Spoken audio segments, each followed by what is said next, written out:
Oğlum yani cesaret edemiyor açıkçası, korkuyor. Yani yapanlar da değil, daha hasta oluyor. Yapanlar da değil, şifa bulmuyor, gene aynı hastalık kapıyor. O yüzden güvenemiyor, korkuyor. O yüzden korkuyor, cesaret edemiyor. Hani güvensek, inansak yaparız. Nasıl atlatabiliriz? Biz yani temiz tutmamız gerek. Mesafemizi korumak gerek. Ne bileyim yani toplumda gezmememiz gerek. Mecbur olmayınca hastahanelere gitmememiz gerek. Düğüne, taziyeye gitmememiz gerek. Bunları yani yapmazsak belki biraz rahatlık olur. Parka gidiyor, topluma gidiyor, düğüne gidiyor, taziyeye gidiyor. Ben gitmeyeyimse başkası gidiyor. Başkası gidiyor yanıma geliyor. Ya ben onun yanına gideyim, öyle kapıyor yani. İşte hepimiz yani toplumca birbirimizi korumak zorundayız. Korumazsak zaten bu hastalığı atlatamayız. Allah İnşallah atlatırsa. Aşı meselesi de ben şahsen aşı olmayı düşünmüyorum. Gelen bir aşıdır. Yani ne kadar yan etkisi var yok bilemezsin. Vallahi elimizden geldiği kadar yani hijyen, temizlik olsun. Yani mesafe olsun. Maske olsun.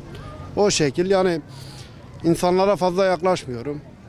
Maske dışarı çıktığım zaman maske takıyorum mesela. Ama aşı olmayı düşünmüyorum. Çünkü aşının yan etkilerini haberlerden izliyoruz sonuçta. Yani bir hafta sonra yan etkisi oluyor. Bir hafta sonra bazı vücudun belli yerlerinde şişkinlikler oluyor. Yani ben tam emin olmadığım müddetçe aşı olmam. İnsanlar yani aşı olsun. Bugüne kadar bir sürü insan öldü bu salgın hastalık yüzünden. Yani bir buçuk yıldır bekliyoruz bu aşıyı.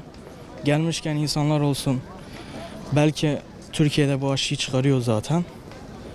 Yani insanların olmasını tercih ederim. Ben de olacağım zaten. İnşallah salgın hastalıktan kurtuluruz. Çünkü ekonomi mahvoldu. Aşı vurmak istemeyenlere kendi kararlarıdır. Ama olmalarını tercih ederim. Çünkü yani daha fazla insan ölmez. Aşı olmayı düşünüyoruz. Tabii ki ne kadar güvenilir, ne kadar güvenilir olduğunu bilmiyoruz. Çünkü hani tedirginiz insan olarak, vatandaş olarak. Ama olmayı düşünüyoruz yani. Niye olmayalım ki? Aşı olmak istemeyenler hani onların kararı, saygı duymak gerekiyor. Ama olmalarını tavsiye ederim tabii ki. Olmalarını tavsiye ederiz. Vallahi aşı olmayı düşünmüyorum abim. Yani aşı olsak da yani bak millet çok kalabalık. Aşı olsak gene bize etkiler. Çünkü önlem yok. Önlem olsa bu kadar kişi çıkardı olur mu bak hele. Korona aşısı olsam bile korona gene gelir bulur. Bulduğu için de yani olmayı düşünmüyorum. Bir de çıkardan geliyor bu aşı. Değil mi? Yani herkes oldu. Ben olmayı düşünmüyorum. Yabancı aşıyı düşünmüyorum. Güvenmiyorum daha doğrusu. Ama yerli olsa güveniyorum. Millet aşı olan iyidir, güvencesi vardır. Ama ben kendi şahsım olarak ben yabancı aşıyı güvenmiyorum. Fazla güvenmiyorum. Ama yerli olsa rahat yaparım. Ben kendim aşı olmak istemiyorum. Hani böyle daha iyi bence. Aşı olduktan sonra böyle bir hastalıkla, bir şeylerle karşılaşırım diye aşı olmak istemiyorum kendim. Ya şimdi güvenmiyorum bu konusu. Mesela dışarıdan geldiği için tam olarak yani güvenemiyorum aşıya. Ondan sonra yani Türkiye olsaydı, Türkiye üretseydi güvenirdim yani. Aşı olmak düşünmüyorum yani.